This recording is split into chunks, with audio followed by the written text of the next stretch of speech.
पिता मेरे घनश्याम, इन दोनों के चरणों में मेरा बारंबार प्रणाम।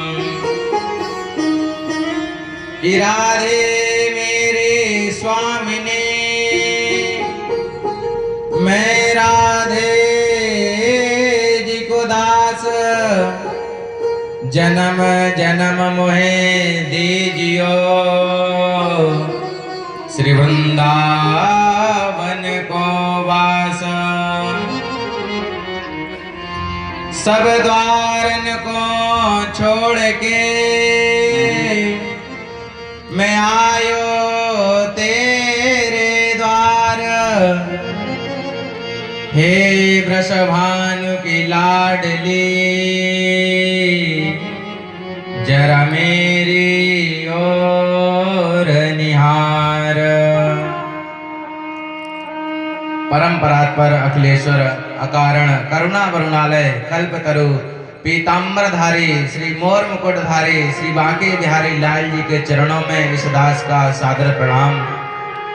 परम आराध्य लाडली श्री वृषभानुनंदनी किशोरी श्री राधे रानी जी के चरण कमलों में इस दास का बारंबार प्रणाम।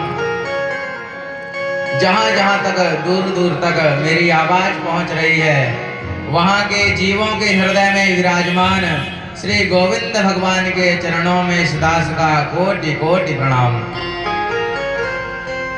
आइए आज की परम मंगलमयी कथा में प्रवेश करने से पहले हरि नाम संकीर्तन।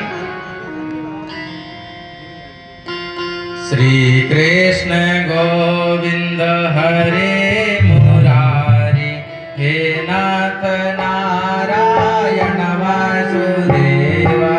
श्री कृष्ण गोविंद हरे मुरारी, हे नाथ नारायण वासुदेवा।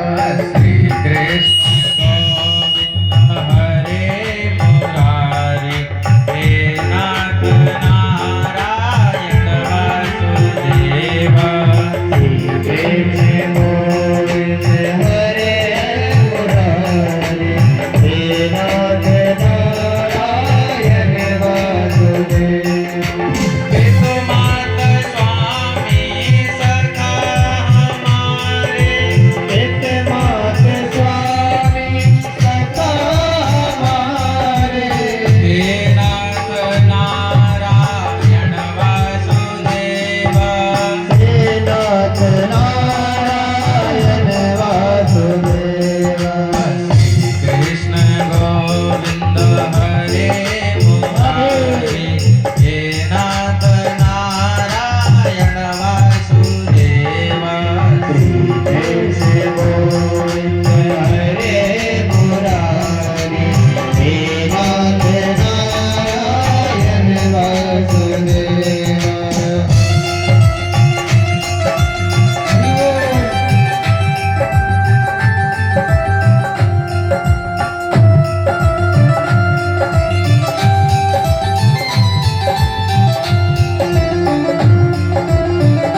वृंदावन बिहारी लाल की जय हो।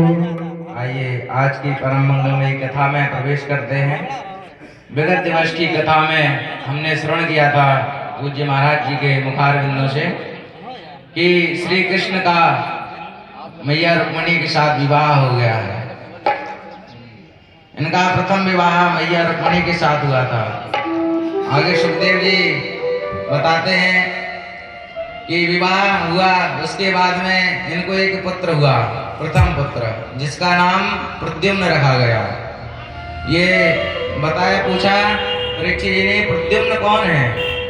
तो कहते हैं प्रद्युम्न स्वयं कामदेव के अवतार हैं, स्वयं कामदेव ही हैं, उन्हीं के अंश हैं। कि जो पीछे बताया था व्यास जी ने कि जो महारास ये रचा गया था, महारास क्या था?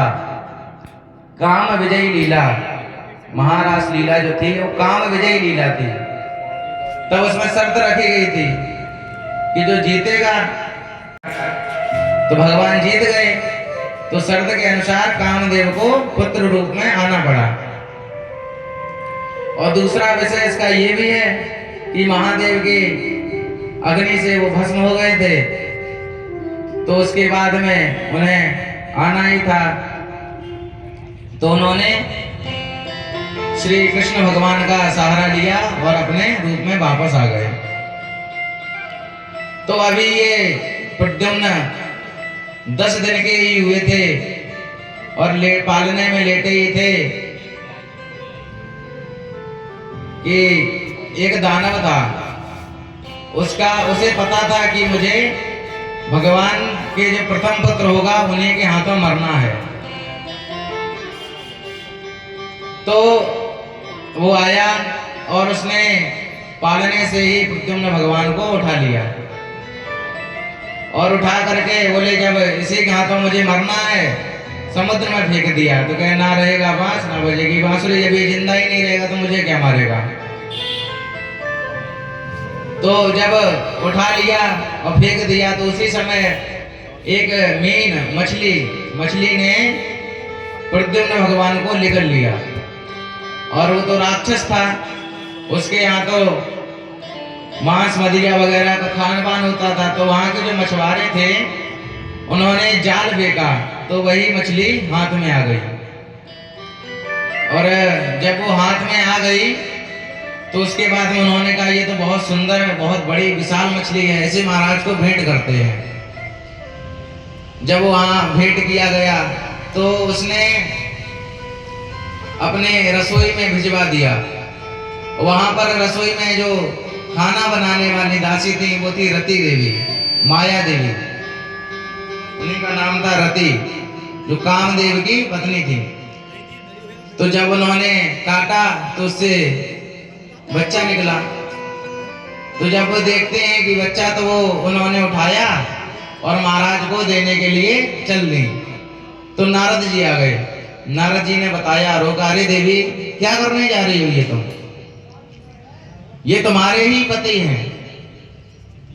फिर उन्होंने पूरी कथा समझाई कि ये ऐसे ऐसे हुआ है, इनका जन्म हुआ है भगवान वासुदेव के यहाँ, और तुम्हारे महाराज इनको उठा लाए हैं, समुद्र में फेंक दिया था, मछली ने निगल लिया, तब ये तुम्हारे पास आए हैं। ऐसे चाहे भगवान की लीला समझो, चाहे तुमसे मिलने के लिए आए, जैसे भी आए हैं। अब इनको तुम ही संभालो, कैसे ले जाना है, तुम ही को इन्हें बचाना है। तो वो गई महाराज के पास, कहते, महाराज हमारे घर में कोई है नहीं, हम अकेले रहते हैं, हमारा मन नहीं लगता है, ये बच्चा है, मछली से निकला है, ये हमें दे दो। तो महाराज ने कहा, जा ले जाओ।